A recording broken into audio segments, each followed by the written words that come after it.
Welcome back. Many kids dream of playing sports in college, but a lot of them, they don't have the opportunity. Well, one local man with a background in baseball is helping them out by building a field of dreams. Well, my life on the field of dreams is over, but Tony Newman is doing big things to give back to the Jacksonville baseball community at the Fort Caroline Athletic Association. Tony Newman has loved playing baseball since he was a kid. I played high school baseball here in town at Jackson High School back in '81 and was virtually an unknown to all the colleges. With no college offers, Tony took it upon himself to keep his dream alive. I walked on at FJC, which is now FSCJ, and introduced myself to the legendary Coach Roy, and he gave me a chance to play ball there. He earned a scholarship during fall camp his freshman year coming out of the bullpen. Before his sophomore year, things weren't looking so good. He told me out of 12 pitchers, I was number 13. So I knew I had to do a lot of work, put my mom on a bicycle for 3 miles, and I'd run it every night. Tony lost his first game as a starter, but I won the next 12 games in a row that I pitched and became his first All-American. he used that experience to continue playing and extend his education, basically giving him the opportunity to build his life foundation. I ended up taking the scholarship to Jacksonville University, and they had a great art program. Baseball got me my scholarship or degree, you know, to go to JU. It also got me my first job where I met my wife and had 3 beautiful kids. He noticed that there are players better than he was at that age who wanted to continue playing, but the field wasn't compatible for the older kids. He created the Blue Monster Project. Well, this park was built in '98, and it was built to host 13 to 15-year-olds, and they had no other place to go after that. With his eye for art, Tony took it upon himself to redesign the sandlot into a field of dreams.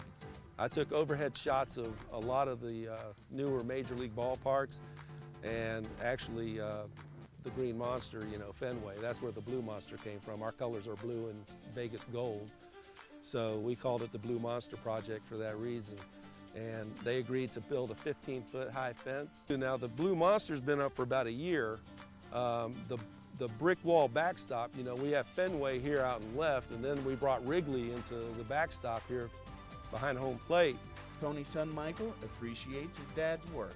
Through what my dad has done, I've been able to continue that dream, and I've seen this field grow from the day it was just a sandlot to what it is now. While the redesign has been funded by donations from those within the association, the Blue Monster Project could use some help from the city to make it spectacular. We need light poles out here because when we move the fence back, it's pretty dark out here in center field. And, you know, night games are pretty tough to pick a baseball up off the bat. So 2 light poles in the gaps would be wonderful. But I see palm trees lining the whole outfield fence. We'll cover that, don't worry, we just need lights. I see a 9-inning scoreboard over the FCAA strong sign out there. Who knows? I see a gazebo over there. So, you know. Another positive, the park has created a family vibe that supports anyone in need.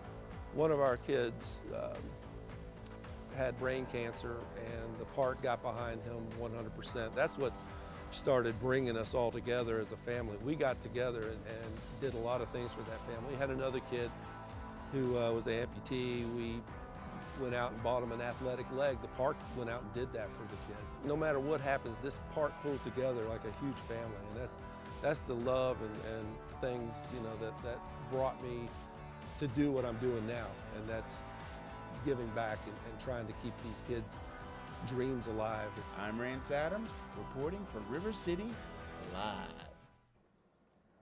Those fields look amazing. How many kids has this project helped out? Well, there are 600 kids ages 4 to 18 in the program, and in the Fort Caroline Athletic Association, Tony's oldest team currently has 6 players that are either on or currently going to play college ball. That's amazing. And so the group is a 501c3 organization, so if you'd like to help, it's a tax write-off. You can visit gofcaa.org and contribute, or if you're interested in joining Tony's team, they can be found at FortCarolinaIndians.com. All right, well, thank you. Appreciate it. All right, so tomorrow, just a little note, this whole month is